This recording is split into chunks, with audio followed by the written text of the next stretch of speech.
दर्शक हो नमस्कार. एकंदरीतच कोल्हापुरात पावसाळा आता जोरदार सुरू झालाय. पंचगंगा पाणी पातळी ही धोक्याच्या इशारा देत नसली तरी ती जेमतेम अवस्थेत आहे. कधीही विसर्ग वाढू शकतो.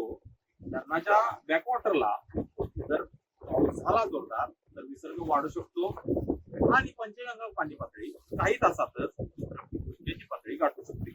तर कोल्हापूर जिल्ह्यात आजच्या घडीला काय अवस्था आहे? ते बंधारे पाण्याखाली आहेत हे व्हिडिओमधून आपण पाहूया. आजच्या घडीला आपण पाहिलं तर सध्या रुई येथील पाणी पातळी आहे 54.5 फूट. इथं इशारा पातळी आहे 67 फूट. ही इशारा पातळी असून धोका 70 फुटाला आहे. त्यानंतर इचलकरंजीत सध्याची पाणी पातळी ही 50 फूट 4 इंच आहे. इचलकरंजीचा इशारा पातळी ही 68 फूट आहे आणि धोका पातळी ही 71 फूट आहे.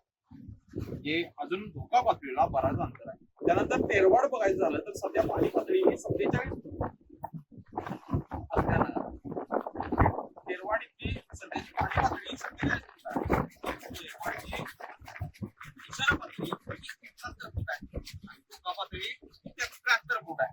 त्यामुळे ते पण कसं इशारा धोक्याचा इशारा अजून लांब आहे.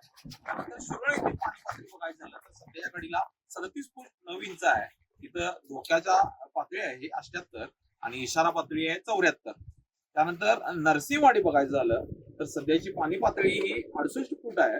नरसिंहवाडीमध्ये इशारा पातळी साधारण 65 फूट असून धोका पातळी 68 फूट आहे. आता सगळ्यात महत्वाचं म्हणजे राजाराम बंधाऱ्याची सद्यस्थिती काय असा कोल्हापूरकरांना प्रश्न पडलेला असेल तर राजाराम बंधाऱ्याची पाणी पातळी सकाळच्या सत्रात जिल्हा प्रशासनाने दिलेल्या माहितीनुसार 25 फूट 1 इंच आहे इतकी नोंदवली गेली आहे.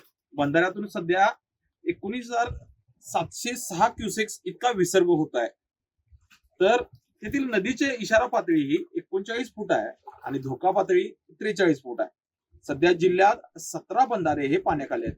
त्यामुळे नागरिकांना जिल्हा प्रशासनानं आवाहन केले की नदीच्या काठी आणि सखल भागात नागरिकांनी सतर्क राहावे. नदीपात्रात किंवा पाण्याजवळ जाणे शक्यतो टाळावे. प्रशासनाकडून वेळोवेळी सूचनांचे पालन केले प्रशासनाकडून वेळोवेळी सूचनांचे पालन करण्यासाठी नागरिकांना आवाहन केले जाते.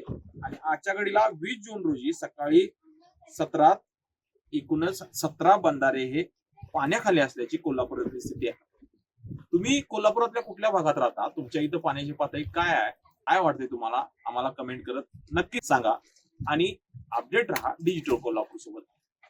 अशाच नवनवीन अपडेट्ससाठी डिजिटल कोल्हापूर चॅनेलला सबस्क्राईब करायला विसरू नका.